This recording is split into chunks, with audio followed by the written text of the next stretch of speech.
Hey, Motorman here. If you just wandered here by accident to my Ride Like a Pro channel, I'm a motor officer, motor off instructor. Been that for over 20 years. I've taught a couple of thousand people out there the motor officer techniques.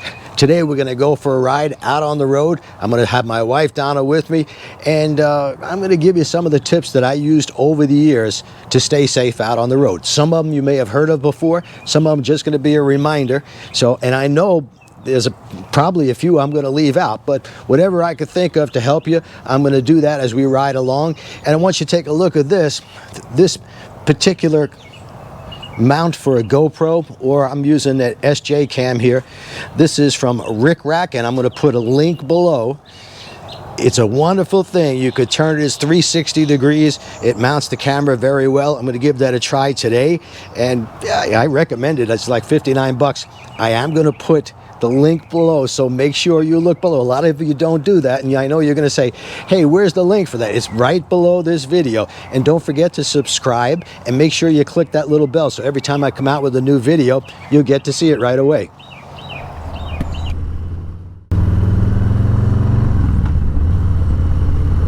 Well, okay, this is Sunday morning, and it's about 10:30 a.m. here in Central Florida. Right now I'm in Port Richey, and traffic, I would say, is about, I don't know, 60-70% less than normal. It's kind of a windy day, so if you're hearing a lot of wind getting up under this helmet, not much I can do about it. We got wind blowing in from the north, and it's not going to give us a cold spell this time, but it is going to dry us out because it's been really humid past couple of days.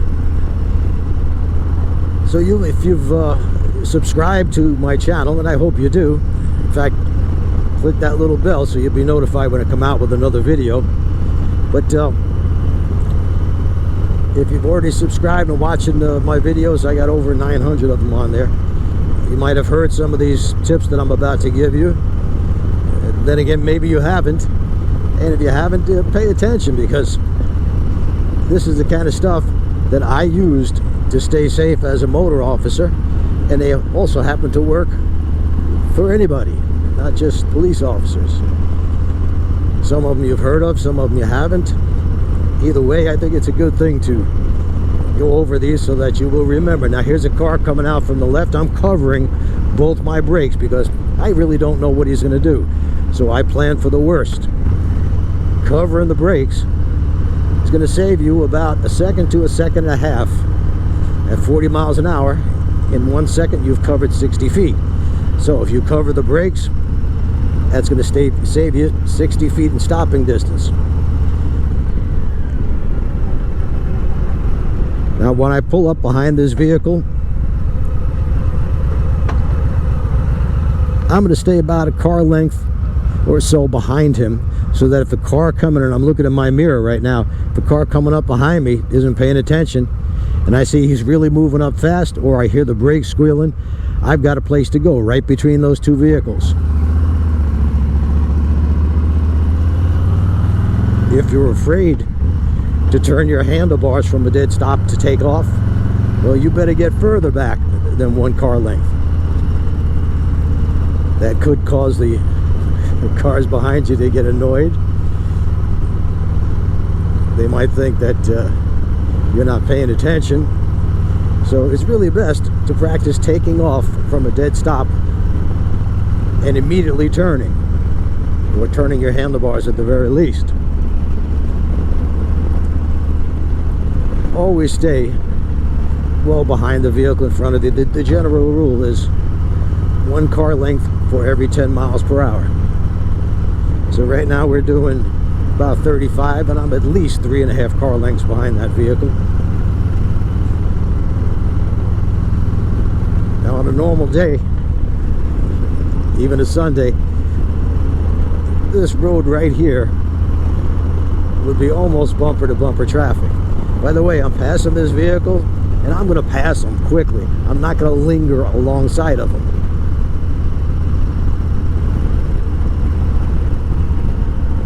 Little countersteer to avoid those minor potholes. And once again, I'm coming to a stop. I'm good car length. It's hard to tell, I know, on these with these wide angle lenses. By the way, there's camera girl, my wife Donna. It's hard to tell with these wide angle lenses really get a good judgment of distance, because, well, they're made to take in the entire picture, and that gives a little bit of a distortion. Now I'm going to open up my face mask because it's a little warm, and you probably hear it's all of a sudden it's the voice isn't muffled. Well, yeah, that's because it's open. But if I rode like this, it'd be so much wind noise coming in, it would drown out everything I'm saying.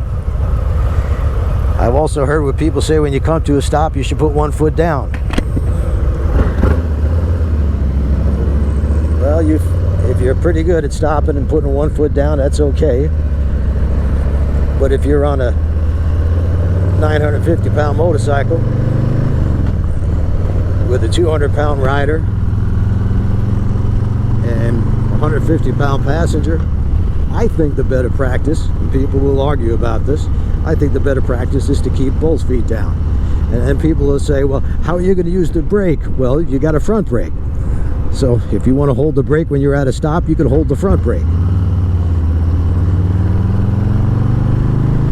So if you want to comment below and you believe that you're the real expert, or somebody told you that,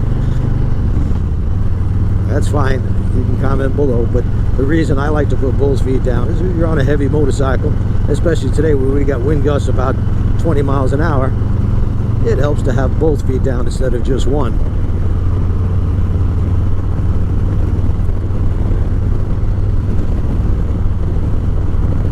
Now, a lot of people ask me, where's the safest part of the lane for a motorcycle rider? Well, there really isn't the safest part. It depends on the traffic and the situations. You want to place your motorcycle in a place that would allow you to be seen easier by other traffic. Sometimes that's on the left portion of your lane, sometimes it's on the right, sometimes it could be in the middle. And I know people say, well, you shouldn't ride on the oily spot. Well, if you notice right here, as you come into a stop, that's really where there's some oil on the road, but it's not a big deal, as modern cars don't leak near as much oil as they used to in days past. Now right here at this intersection, we are at the place where most crashes occur, and that's because you got vehicles all around you in every direction. A vehicle could make a left turn in front of you, it could pull out from the right. So when you're coming to an intersection, the smart thing to do is, well, if the light was green and you were passing through it, even though you have the green light, don't count on that. Be prepared, slow down, cover both brakes. You should cover the brakes anytime there's a possibility that a vehicle might pull out in front of you. That will save you so much time in stopping distance. It's really unbelievable. So coming to an intersection, slow down, cover the brakes, scan from left to right, right to left, up, down.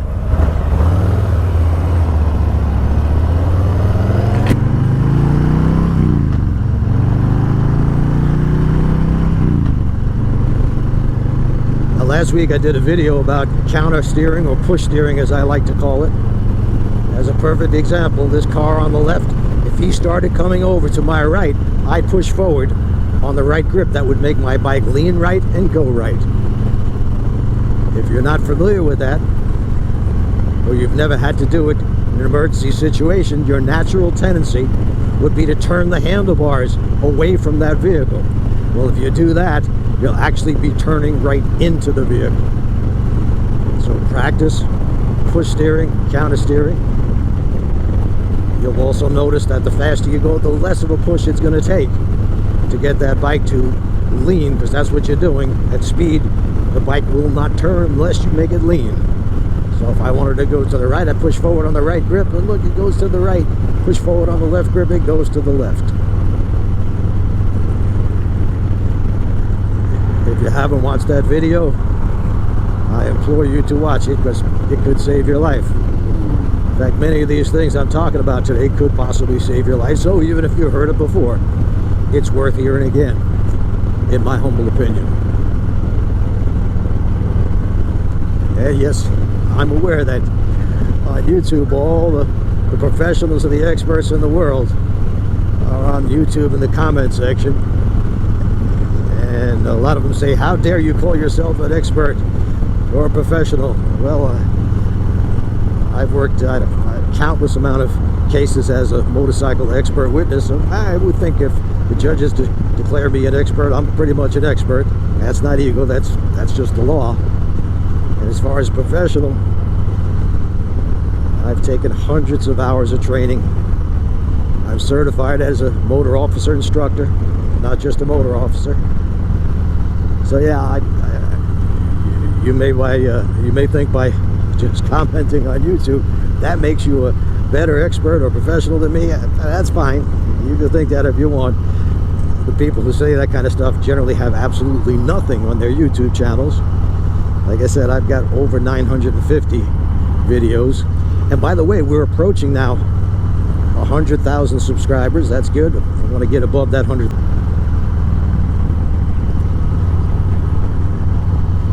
And for those of you who wonder why I'm wearing two different gloves, full fingers on one side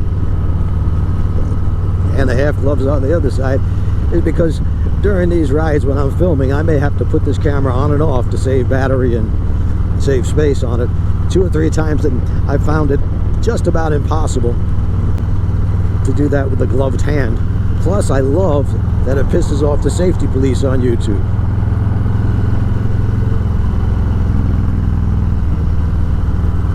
I want to talk now about the 12-second rule.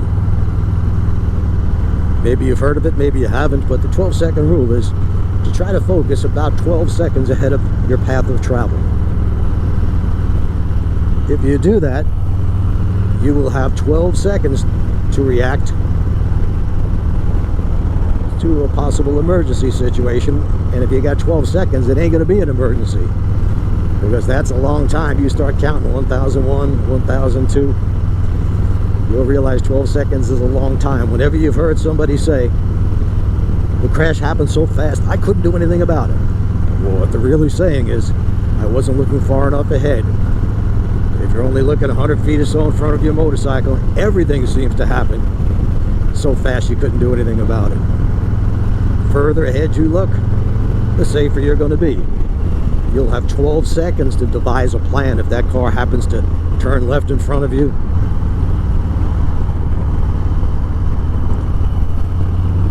You'll have 12 seconds to find an escape path, to brake, to stop, whatever you have to do in that particular situation.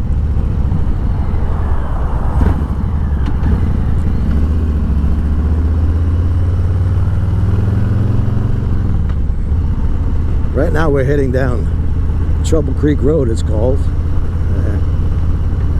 I haven't been down here in, oh God, I don't know, at least 5-6 years. This road was never in the best of shape, but we'll see how it is now.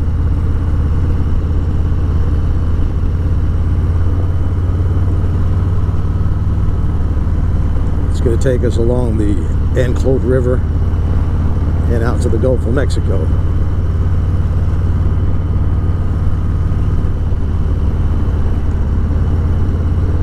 Here's another thing to think about. A lot of people I know, you like to do group rides.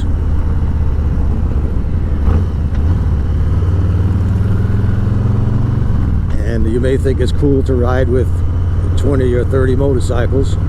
By the way, we go over this information and a lot more in my Surviving the Mean Streets 2 video.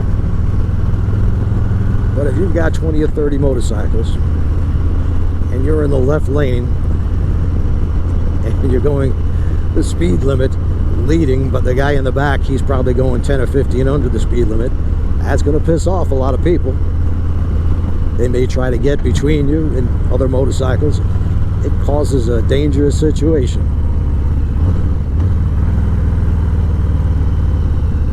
I suggest in group rides, if you got 20 or 30 friends that you're going to ride with, it's better to break it up into smaller groups. Say groups of 4, maybe 5.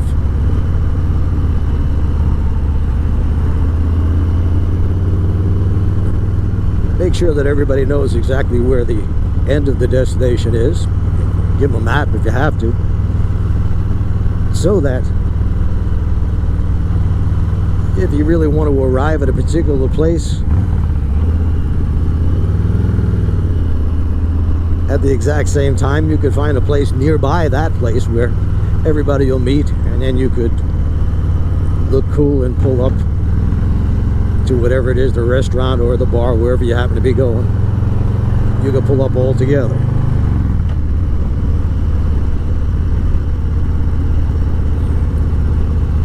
Now, I don't know what's going on up front here, but there's a vehicle that's got its flashes on and it's blocking my lane.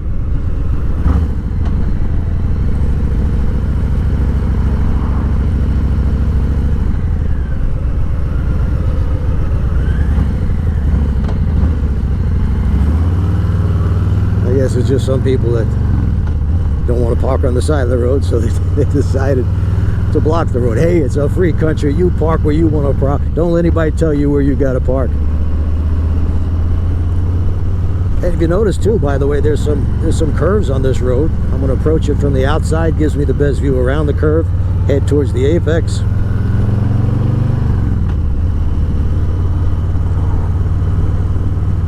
Again, people say, what's the safest place to be? What part of the lane should you be when coming around a curve? Well, this road is going to go to the right, this curve. I can see that. So I'm going to approach it from the left side. That'll give me the best view around the curve. I want to do my braking before the curve and roll on the throttle slightly through the curve.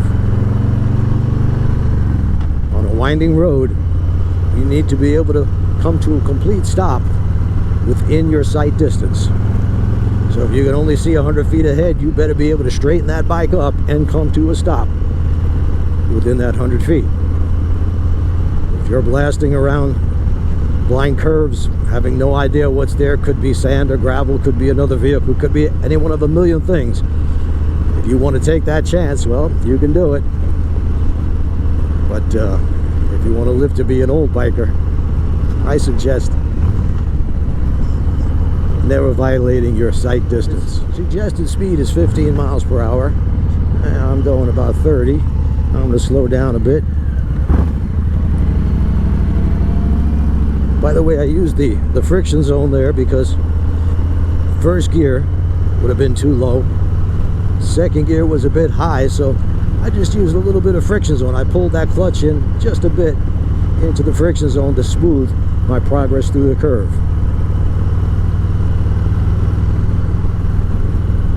That comes in very handy, not just on winding roads, but some intersections. Pretty big intersection, you shift up into first gear, you're about to make a left or right hand turn, use that friction zone. I always go with the higher gear rather than the gear that's too low. I use the higher gear and just a little bit of friction zone. Sometimes a little bit of rear brake pressure too, but that's rare.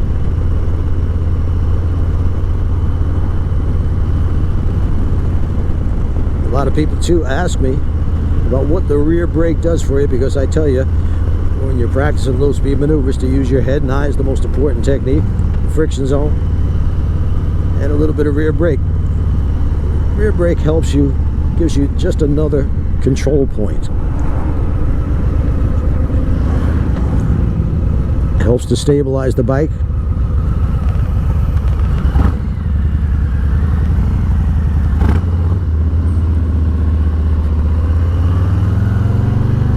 Low speeds, and as you get really good with your practice sessions, really good coordinating the clutch and throttle, the friction zone, when you're practicing, you should try eliminating the use of the rear brake. Don't make it a crutch, and see if you can do all the exercises I show in my Ride Like a Pro video using just the clutch and throttle. That'll make you better at using the clutch and throttle. But on the street, I always suggest using that rear brake as a little helper.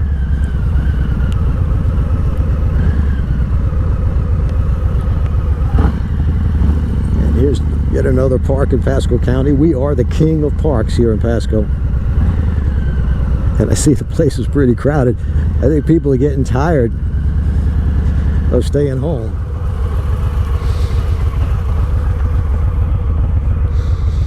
We're gonna switch bikes, honey. What? Switch bikes.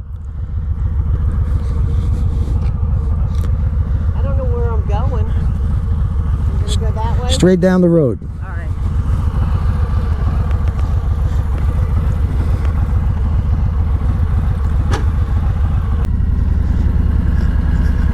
I got to push her out of her comfort zone once in a while.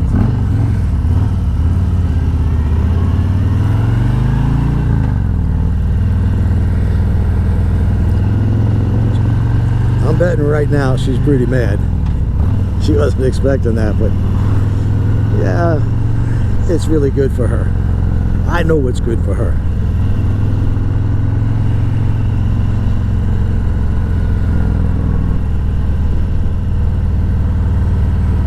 By the way, you don't want to ride staggered on a winding road. You want to have full use of that road. So single file when going around a curve is best. The more times you do it, if you're more different bikes you use the techniques on, the better rider you'll be.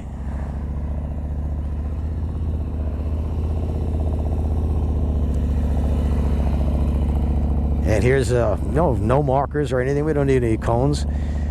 Every once in a while, find an empty parking lot and practice your skills.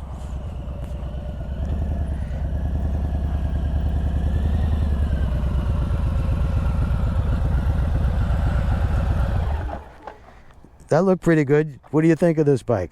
It's all right. It's the more I ride it, the better I'll get. Yeah, you've noticed that? So by arguing with me and saying you don't want to do this stuff is not helping you, right? It's nice at slow speed. Okay. Just uncomfortable for me. I'm not used to the pegs and whatnot. Yeah, because you got those long legs. What do you like? 6'2"? 6'3" you are? Oh, 5'3". Yeah. Oh, so really, put your foot up there. Let's see how high your legs are. Whoa, that's brutal. It is. Yeah. I find that the most difficult thing is that the handlebars are too far from where your body is, so you don't have near as much leverage. Exactly. So weird. Yeah, so you got to lean forward and yeah, overcome. I'll get it.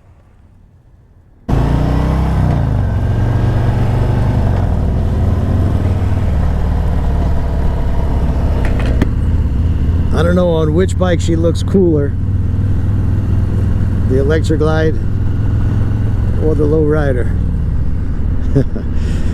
She likes being cool, but I think it's more impressive when people see her on this 950-pound motorcycle.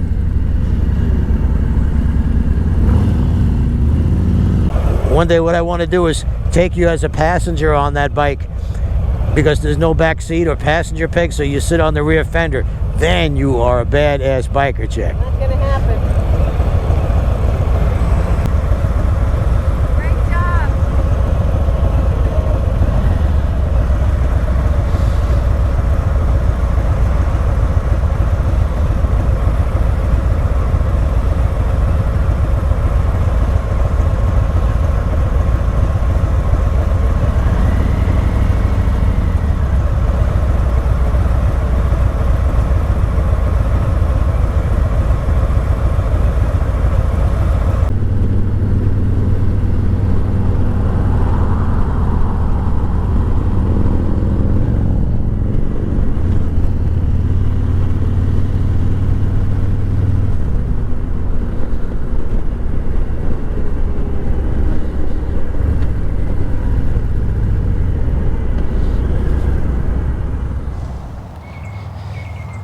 I brought you a COVID mask.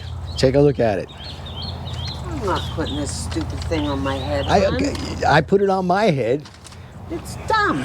Look, I even put your different moods on it. Show everybody. Ah, yeah. There's your mad face. All right. There's pretty mad. All your moods. Really mad and very, very mad. Yeah. Come on, put it on your head. No way. It's nice though. You